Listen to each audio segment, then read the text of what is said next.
O que é um sintoma de baixa testosterona em alguém? Tipo, de verdade. O que alguém pode falar, puta, talvez eu deva ir me consultar? Olha só, é difícil falar baixa testosterona porque muitas vezes, Monark, o paciente ele tem uma testosterona que é baixa, mas para ele é normal. A gente chama isso de RCV, Reference Change Value, né? O que a gente estuda no consultório? A gente estuda o paciente. Então, a gente tem uma planilha onde a gente avalia exames a cada 2 ou 4 meses. Então, a gente tem uma linha do tempo do que é o exame desse paciente. Então, tem muito paciente que a testosterona normal dele é 450. Tem outros que a testosterona normal é 850. Tem aí, tudo aí no meio. Tá? Então, é difícil falar o que é o sintoma da baixa testosterona. Eu posso te falar o que é sintomas que você deve procurar o médico. Tá? Então, vamos começar um por um. Que se você tiver esses sintomas, alguma coisa você vai achar. Primeira coisa, percepção de que você está mais cansado para fazer as coisas que você normalmente fazia. Essa percepção de mais cansado, ela pode se manifestar de duas formas. Primeiro, uma sensibilidade maior ao esforço, ou seja, você faz um esforço menor e você se sente mais incapaz de lidar com ele. Segundo, uma incapacidade de continuar funcionando em um meio de esforço. Antes você sentia o cansaço e conseguia seguir adiante. Hoje você não consegue mais. Terceira coisa, você pode ter alterações do que é a sua percepção de fome e saciedade. São coisas diferentes. Fome, quero comer. Saciedade, consigo parar de comer quando eu quero. Capacidade anorexígena, capacidade de não comer. Normalmente, esses estados de cansaço, eles fazem com que o teu corpo interprete que existe uma necessidade de energia. Então, você começa a perder o controle da sua capacidade de se alimentar. Isso é um sinal que tem alguma coisa errada com você, porque isso já é um controle central, é um controle neurológico. A gente tem sistemas muito delicados que cuidam disso. Interessante. E você tem que ser capaz de parar de comer quando você começa, e você tem que ser capaz de não comer quando você não quer. Só que não comer quando você não quer já é uma coisa que demora mais para você perder. Que é a primeira coisa que a gente perde a capacidade de parar de comer quando a gente começa. Outras coisas interferem aí e que tem muita relação com função hormonal. Né? Não só de testosterona, hormônios sexuais, mas tem função, o estradiol também conta nisso, mas tem função, por exemplo, tireoide. Né? A tireoide ela dá uma sensação de tão baixa energia que o sujeito, um dos sintomas se chama sugar craving. Né? A pessoa precisa de açúcar. Por que ela precisa desse açúcar? Porque toda vez que você come um açúcar simples, e fique atento se você tem essa sensação, principalmente se você come açúcar e de repente você tem um ânimo que aparece do nada. Toda vez que você come açúcar, você transforma uma grande quantidade de T4, que é um hormônio estocado, em T3, que é o hormônio ativo. E essa transformação, ela te dá uma disposição. Isso é uma coisa que... Isso acontece comigo, hein? Sim, isso que eu ia falar. Às vezes em quando eu falo, nossa, preciso de um doce, do mano. nada, caralho, preciso de comer um doce. Mas você percebe que preciso de um doce não é uma coisa real? O real é, preciso de comida, por que eu não preciso de um churrasco? Porque o churrasco não vai dar aquela sensação de... Exatamente. Então, o que está acontecendo? Por que tem essa sensação de... é isso que é o lance. Entendi. Outra coisa, variação do paladar. A gente tem uma necessidade de comer algumas coisas que necessariamente o nosso cérebro ele meio que sente falta disso. Tem um nome muito engraçado, vocês vão rir, chama pica gravídica. Sabia que vocês vão rir.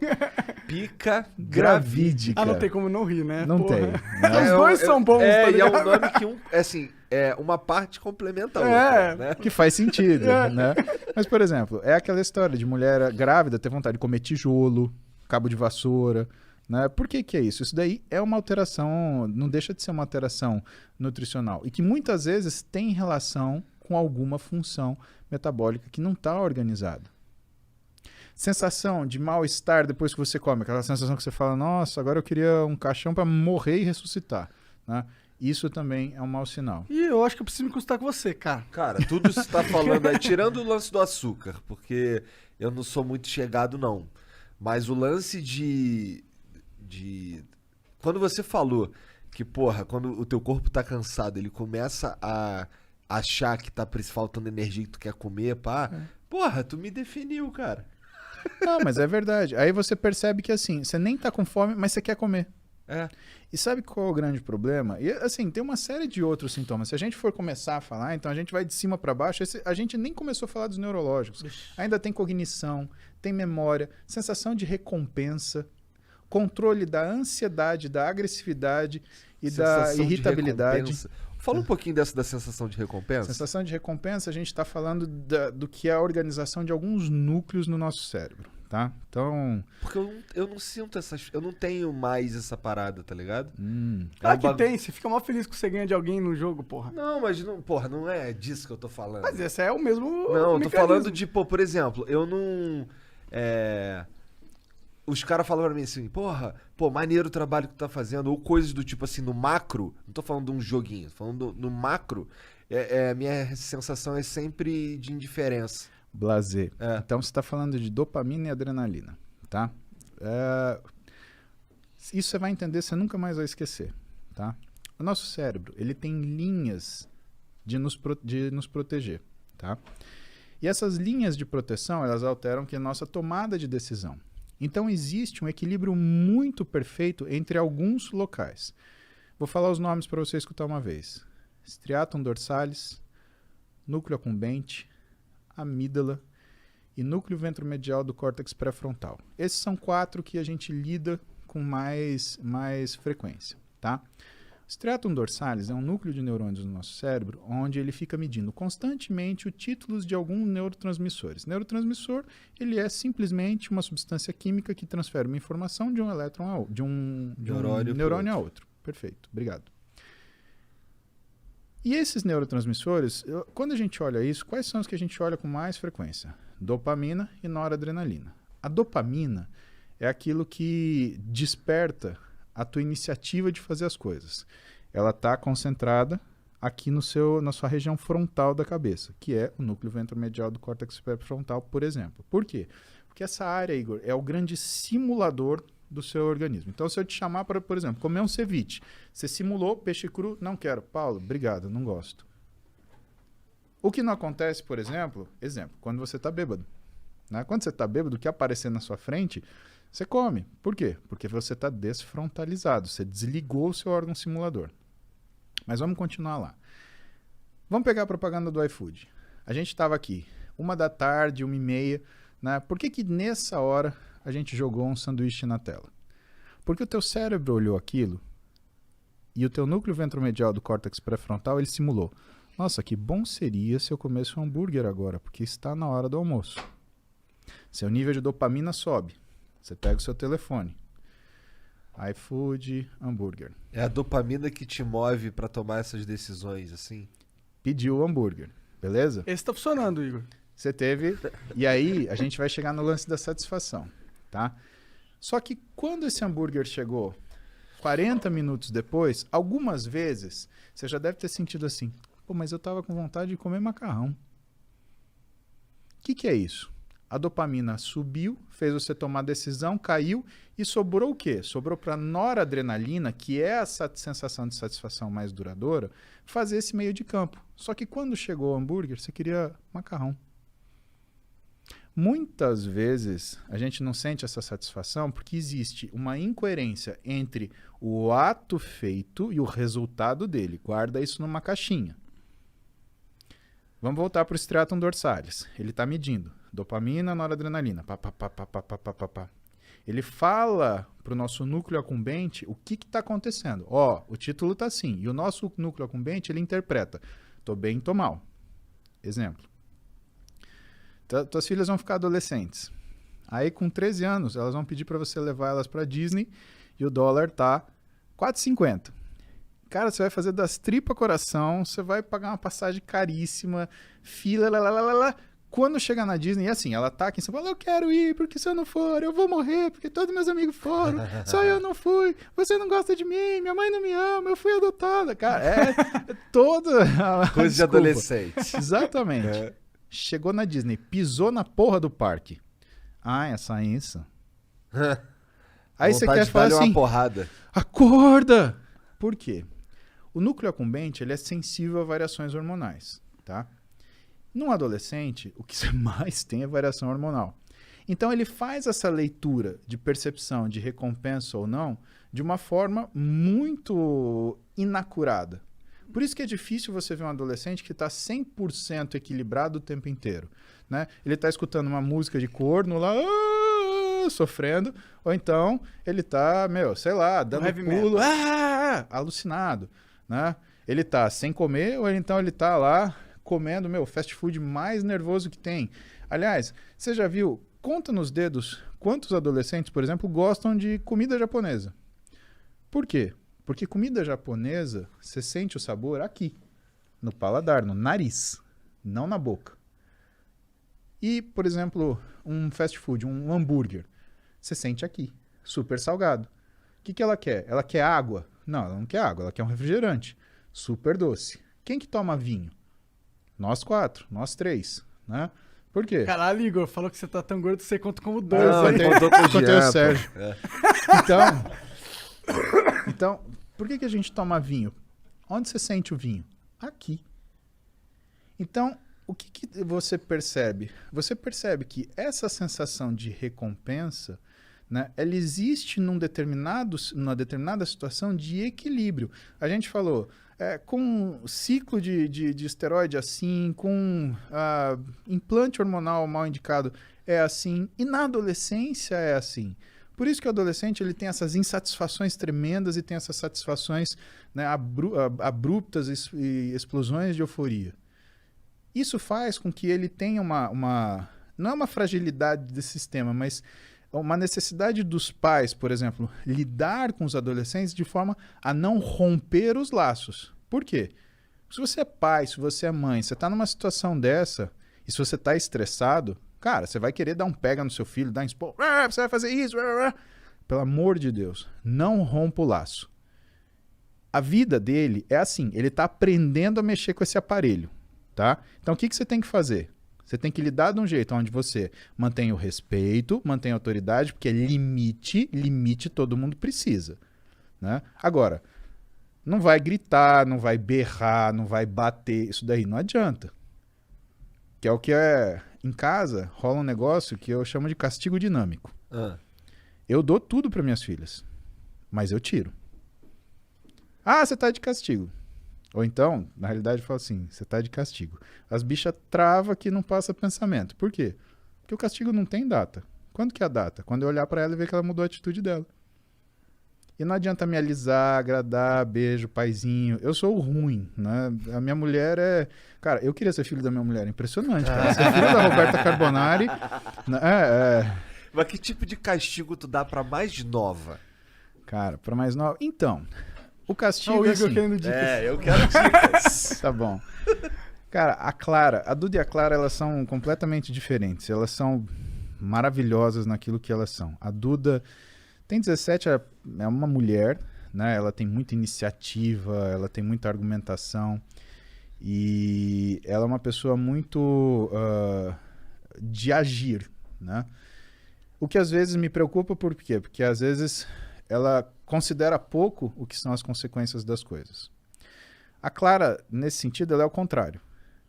Ela é como eu, assim. Ela é medrosa. Ela não age. Ela pensa. Se deixar ela pensando, a decisão é tomada por ela. O que é uma coisa que eu me preocupo com ela. E quando a Clara, ela cria uma situação que ela se atrapalha, né, o que eu faço? Eu afasto ela daquela situação até ela sentir que ela precisa aprender a lidar com aquilo melhor para voltar para lá. Por exemplo, sei lá, uma situação hipotética, tá? Ela brigou com as amigas. Clara, vem cá. Você não vai mais brincar com suas amigas até você aprender a brincar. Ah, mas foram elas falaram isso. Assim, tudo bem. Sempre vai parecer culpa dos outros. Mas é aquilo que é a sua culpa. Porque a gente não briga. Quando um não quer, dois não brigam. Então, quando você souber lidar com as suas amigas, você volta a falar com elas. Não tem problema nenhum. Pode procurar outra coisa para você fazer. Mas eu não vou deixar você sair de casa agora. E você não vai encontrar suas amigas. Aí ela fica moada, não sei o quê. E a Clara, apesar da idade dela, né, ela sabe se expressar. Então ela vem comigo quietinha, dá um beijo no meu ombro, porque volta e meia eu tô trabalhando, ela chega, dá um beijo no meu ombro, olha para mim, fala, papai. Ela me chama de papai. A Duda me chama de paps, a Clara me chama de papai. Papai, eu entendi o que o senhor falou, eu não posso fazer isso. Você aprendeu isso? Ótimo, pode sair para brincar. Se isso demorar um dia, Igor, é um dia de castigo. Se demorar um ano, é um ano de castigo. Se demorar uma vida. aquelas pessoas ela não vai ver mais, porque ela não sabe lidar com elas. E se ela não sabe lidar com elas, de duas uma. Ou todos vão se machucar, o que inclui ela, que é o meu problema, ou só ela vai se machucar, que ela é o meu problema. O meu problema é ela. Né? Se todos se machucam, ou se ela se machuca, eu estou sendo muito sincero, o meu problema é minha filha. Então ela precisa saber lidar numa situação de estresse e pressão. E se ela não sabe lidar, ela tem que pensar naquilo, usar o núcleo ventromedial do córtex pré-frontal dela para aprender a lidar com aquele negócio.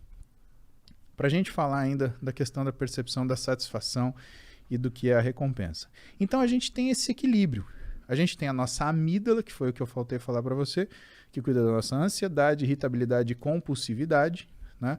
E ela fica antagonizando o nosso núcleo ventromedial. Tem um cara chamado Daniel Kahneman, e esse cara escreveu um livro muito interessante, que eu ganhei da minha mãe, Heloísa, que chama Rápido e Devagar.